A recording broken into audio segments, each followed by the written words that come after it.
Innal hamdalillah nahmaduhu wa nasta'inuhu wa nastaghfiruh wa na'udzu billahi min shururi anfusina wa sayyiati a'malina.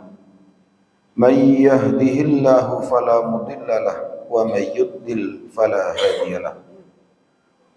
Ashhadu an la ilaha illallah wahdahu la syarika lahu wa ashhadu anna Muhammadan abduhu wa rasuluh. Allahumma salli ala Muhammad wa ala alihi wa sahbihi wa man tabi'ahum bi ihsan ila yaumiddin.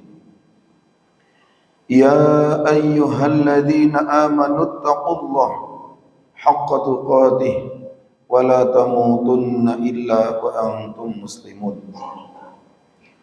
Qala Allah Ta'ala fil Qur'anil Karim, wa minal laili fatahajjad bihi nafilatan lak asa an yab'atsaka rabbuka maqaman mahmuda. Wa qala ta'ala, kanu qalilan minal laili ma yahja'un wa bil asharihum yastaghfirun. Amma ba'd. Ma'asyiral muslimin rahimakumullah.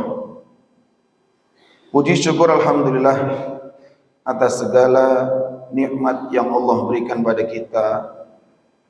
Teriring salawat dan salam semoga senantiasa ditetapkan atas Nabi kita Muhammad sallallahu alaihi wasallam beserta keluarga beliau, para sahabatnya, dan juga kita seluruhnya sebagai pengikutnya. Ma'asyiral muslimin rahimakumullah, marilah kita bertakwa kepada Allah dengan sebenar-benarnya ketakwaan. Di antaranya dengan menyempurnakan seluruh ibadah wajib yang Allah bebankan pada kita. Kita kerjakan sebaik mungkin seluruh ibadah-ibadah wajib tersebut. Kemudian kita kerjakan juga amalan tambahan setelah ibadah-ibadah wajib tersebut. Di antara amalan tambahan yang sangat kuat meningkatkan ketakwaan seseorang adalah melaksanakan ibadah qiyamul lail. Para ulama menjelaskan tentang qiyamul lail adalah ibadah di malam hari. Jika berupa salat, maka salat itu adalah setelah seorang selesai salat Isya, salat ba'diyah Isya, maka setelah itu semua salat di malam hari disebut qiyamul lail. Minimalnya adalah seseorang melaksanakan setelah selesai salat Isya dan ba'diyah Isya, dia salat witir 1 rakaat saja. 1 rakaat saja. Itu sudah disebut qiyamul lail. Tentu berbeda dengan sebutan tahajud, di mana istilah tahajud adalah salat yang dikerjakan di malam hari tetapi didahului dengan adanya tidur terlebih dahulu. Maka qiyamul lail itu mutlak. Tanpa seseorang harus tidur lebih dahulu, dia bisa melaksanakan qiyamul lail meskipun hanya 1 rakaat witir. Ini sangat baik untuk dimulai oleh orang-orang yang sangat sulit bangun malam. Bagi orang-orang yang sangat sulit untuk bangun di malam hari, jangan tinggalkan qiyamul lail meskipun 1 rakaat witir setelah sholat sunnah ba'diyah isya. Insya Allah jika istiqomah, Allah akan menambahkan hidayahnya sehingga akan timbul niat yang lebih kuat lagi, sehingga ketika Allah memberikan rizki, dia mampu bangun di malam hari, dia akan menambah amalan sholat qiyamul lailnya. Yang tadinya hanya 1 rakaat witir, dia bisa bangun untuk tahajud, melanjutkan sholatul lail yang telah ia niatkan. Hanya saja ketika sholat witir telah dilaksanakan setelah isya, tentu tahajudnya tidak boleh dia witir kembali. Dia hanya sholat tahajud 2 rakaat terus tanpa ada witir. Ketika dia telah sanggup bangun malam, maka alangkah indahnya jika witir yang telah beberapa waktu dia laksanakan setelah isya, lalu karena dia telah sanggup bangun malam, akhirnya witir itu dia laksanakan sebagai akhir dari qiyamul lailnya. Inilah kaifiyah yang paling ringan untuk kita ikuti bagi orang-orang yang ingin memulai membiasakan qiyamul lail. Kenapa qiyamul lail begitu istimewa? Mari kita ikuti beberapa penjelasan dari para ulama yang mengambil dari beberapa ayat Al-Quran bagaimana qiyamul lail itu amalan ibadah yang sangat istimewa. Kita ketahui bahwa sholatul lail adalah sholat yang paling tinggi nilainya setelah sholat fardu 5 waktu. Jadi setelah kita sholat fardu 5 waktu, yang afdal, yang paling tinggi nilainya adalah laksanakan qiyamul lail, sholatul lail. Nah, kenapa begitu istimewa? Pertama dari sisi perintah. Allah Ta'ala memerintahkan qiyamul lail sejak awal kenabian. Tidak lama Nabi menerima awal surah Al-Alaq di Gua Hira.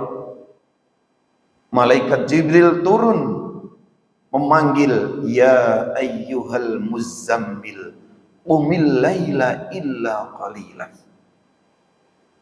Saat itu Rasulullah sedang berdialog dengan istri beliau Khadijah, zammiluni zammiluni, selimuti aku, selimuti aku. Kenapa? Peristiwa bertemu dengan malaikat Jibril sangat mengguncang beliau. Seakan-akan percaya dan tidak percaya. Apa ini peristiwa apa ini? Seorang istri yang salihah menguatkan jiwa suaminya. Demi Allah wahai suamiku, tidak mungkin Allah akan mempermalukan engkau. Engkau senantiasa berkata jujur, engkau memerintahkan pada kebaikan, menyambung silaturahim, menyantuni orang-orang yang lemah. Semua amal kebaikan engkau, gak mungkin Allah akan mempermalukan diri. Sungguh luar biasa ketika Rasulullah sedang berselimut itulah malaikat Jibril kembali hadir memanggil, ya ayyuhal muzammil qumil laila illa qalila. Wahai orang yang berselimut, bangunlah. Qumil laila, bangunlah untuk melaksanakan salat di malam hari. Illa qalila, kecuali sedikit. Yang sedikit itu artinya waktu tidurnya. Gunakan yang terbanyak dari waktu malam ini untuk sholatul lail. Nisfahu, mungkin separuh malam, atau dikurang atau dilebih, silahkan. Maka para sahabat di generasi awal Islam, mereka ingin betul melaksanakan perintah surah Al-Muzammil. Mereka melaksanakan qiyamul lail, benar-benar sedikit sekali mereka tidur di malam hari. Kanu qalilan minal laili ma yahja'un. Ini merupakan amal ibadah yang sangat istimewa. Di awal kenabian sudah diperintahkan. Para ulama mengatakan wajib sebelum akhirnya Allah perintahkan kewajiban salat 5 waktu. Berapa jarak antara perintah qiyamul lail dengan adanya perintah salat 5 waktu? Silahkan kita pelajari dalam sirah nabawiyah. Berapa jarak awal kenabian dengan peristiwa Isra Mi'raj? Itu peristiwa yang jaraknya sangat jauh. 10 tahun lebih. Karena peristiwa Isra Mi'raj menjelang peristiwa hijrah. Bisa kita bayangkan sepanjang 10 tahun lebih kewajiban Nabi dan para sahabat yang terus dikerjakan adalah qiyamul lail. Apa rahasianya? Kenapa begitu lama ini diwajibkan? Baru ada kewajiban 5 waktu. Apa rahasianya? Rahasianya terungkap dalam surah Al-Muzammil ayat yang ke-6 dan yang ke-7. Inna nasyi'atal laili hiya asyaddu wat'a wa aqwamu qila inna laka fin nahari sabhan tawila. Sesungguhnya bangun di malam hari untuk menegakkan salat hiya asyaddu wat'a, sungguh itu sangat kuat pengaruhnya untuk mengisi jiwa. Wa aqwamu qila, dan bacaan Al-Quran dalam sholat malam itu sangat selaras antara lisan, pendengaran, hati, suasana yang sangat nyaman bagi hamba-hamba Allah yang menegakkan qiyamul lail. Tidak akan merasakannya kecuali orang yang melaksanakannya. Di sisi lain, manusia mengalami kehidupan innalaka fin nahari sabhan tawila. Sepanjang hari aktivitas manusia begitu banyak yang kita kerjakan. Mungkin di siang hari ada banyak dosa juga yang kita kerjakan. Keruh rasanya jiwa seorang mukmin beraktivitas sepanjang hari. Allah berikan obat jiwa yang sangat mujarab, yakni inna nasyi'atal laili hiya asyaddu wat'a wa aqwamu qila. Kita lakukan sholatul lail untuk menyembuhkan segala penyakit jiwa kita. Karena dalam sholatul lail disebut nasyi'ah. Kenapa sholatul lail disebut nasyi'ah? Arti kata nasyi'ah, para ulama ahli bahasa menyebut makna dasarnya adalah sesuatu yang tumbuh. Apa yang tumbuh dalam jiwa mereka yang istiqomah dalam sholatul lail? Sungguh banyak hal yang bisa dirasakan manfaat apa yang tumbuh dalam jiwa mereka yang melaksanakan qiyamul lail. Ini Allah jamin. Jika kita melaksanakannya istiqomah, insya Allah betul-betul ayat ini akan kita rasakan faidah dan manfaatnya. Sampai-sampai Nabi ketika beliau sakit atau terhalang suatu keperluan safar, beliau mengganti sholat lailnya dengan sholat di siang hari 12 rakaat. Karena Nabi biasa melaksanakan sholatul lail 11 rakaat, maka ketika mengkodoknya di siang hari, beliau laksanakan 12 rakaat. Karena tidak mungkin di siang hari ada sholat witir, maka beliau melaksanakannya 12 rakaat. Ma'asyiral muslimin rahimakumullah. Di sisi lain, hikmah dari kewajiban awal sholatul lail, sejak awal kenabian sudah Allah perintahkan, tidak lain adalah Allah Ta'ala berkehendak menyiapkan generasi terbaik manusia, yaitu para sahabat. Allah menyiapkan generasi terbaik manusia untuk mendampingi Nabi paling mulia di muka bumi ini. Dengan apa para sahabat generasi terbaik dididik oleh Allah? Dengan qiyamul lail. Ini yang menjadi gambaran bagi kita. Kenapa membangun peradaban di Madinah dengan tata ekonomi, dengan segala macam problemnya, sampai disyariatkan jihad qital, semua terlaksana dengan baik. Hanya 10 tahun lebih sedikit. Karena yang melaksanakan membangun peradaban di Madinah itu adalah manusia yang sudah dididik 10 tahun dengan qiyamul lail. Jiwa mereka begitu kokoh, sehingga kita bisa membaca sejarah gemilang para sahabat membangun peradaban di Madinah dengan sebuah peradaban yang betul-betul beda dengan peradaban Persia, Romawi, semuanya sangat beda. Karena mereka, generasi terbaik ini disiapkan oleh Allah Ta'ala. Mereka telah melaksanakan qiyamul lail di periode Makkiyah dengan diisi jiwanya dengan sebaik-baiknya. Maka Nabi, di antara wasiat beliau yang beliau khawatirkan dari umat beliau adalah bukan hal-hal yang mungkin kita khawatirkan.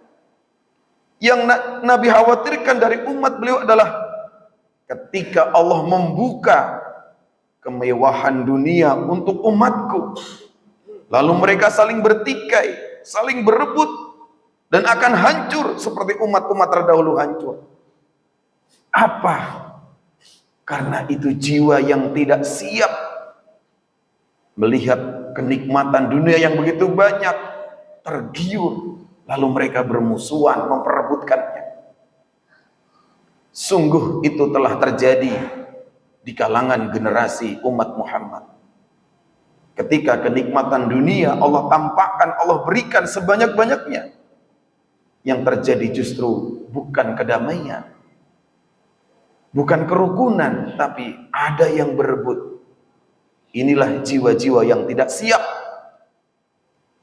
Tidak siap membangun peradaban yang luhur. Sehingga apa yang menjadi nikmat dunia malah menjadi sumber bencana. Mari kita siapkan jiwa ruh kita dengan istiqamah melaksanakan qiyamul lail. Ketika suatu saat Allah memberikan pada kita entah kelapangan dunia atau bahkan Allah berikan kemiskinan sekalipun, jiwa kita akan siap. Dimanapun Allah menempatkan diri kita, tidak ada kebingungan. Itulah umat Muhammad yang matang jiwanya, matang mentalnya. Seperti inilah kita ingin hidup, meniru perilaku para sahabat. Mudah-mudahan kita istiqomah menegakkan qiyamul lail kita dan memperoleh manfaat yang terbanyak, yang terbaik dari ibadah sholatul lail tersebut.